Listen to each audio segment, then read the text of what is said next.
మేస్త్రి అటు అటు మేస్త్రి ఇటు పక్క అయ్యి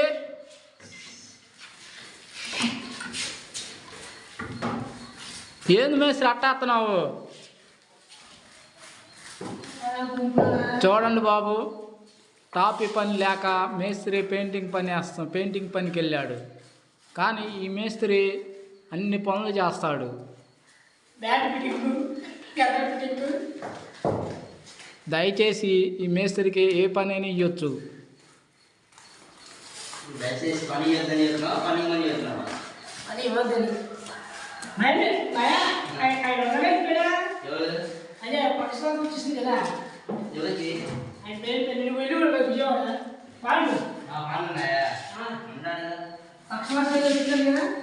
మొఖానికి పూసుకో.